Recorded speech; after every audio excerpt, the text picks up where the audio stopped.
yonent yàlla Muhammad sallallahu alayhi wa sallama dafa farataal ci mbooleem jullit asakaay muurum koor ci xadiisu Abdullah ibn Abbas yonent bi sallallahu alayhi wa sallam mu ne farataal naa ci mbooleem jullit mu génnee saa moom mooy benn pot boo xam ne dinañ ñëw pour wax lu muy tolloon.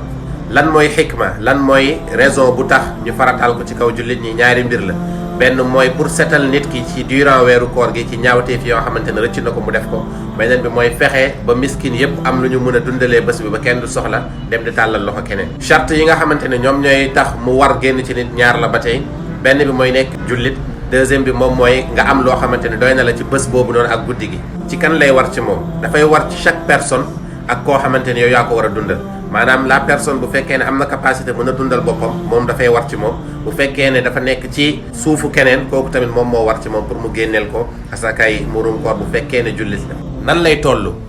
saa buñ koy nattable mooy nit koo xamante ni loxoom réyul lool tuutiwul lool bu ko tàllalee nii fekk du ko lem waaye tamit du ko tàllal ba mu ëpp waaye da koy def nii rek bu ci defee ñeent loolu moom mooy pour une personne chaque personne rek nga def nii ñeenti yoon. nga nattal moo xam sa doom la moo xam sa bopp la moo xam koo xamante ne dafa war ci yow pour nga génneel ko asakay muurum koor. kañ la génne zakatul fitri di war mooy bés bu mujj moo xam 29 jours la ñu woor wala 30 jours mais bés bi mujj ci ramadan ginnaaw ba jant bi soowee ci lay war waaye sunna la ñu génne ko ci bésu feet bi avant ñuy dem julli ki ayit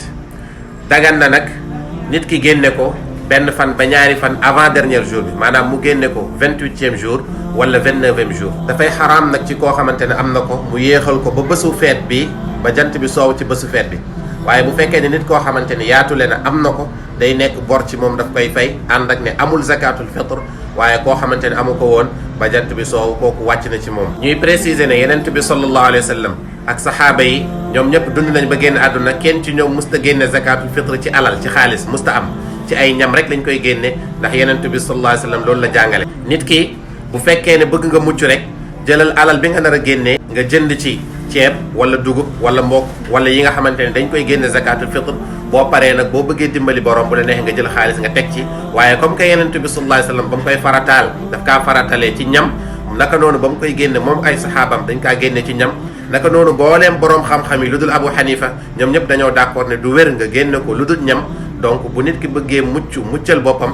na ko génne ñam bu amee beneen alal bu mu ciy teg mu doog ko cee teg lañu yàlla nangul suñu koor jéggal ñu suñu mbooleem bàkkaar bi jaahi rasulillahi sallallahu alayhi wa sallam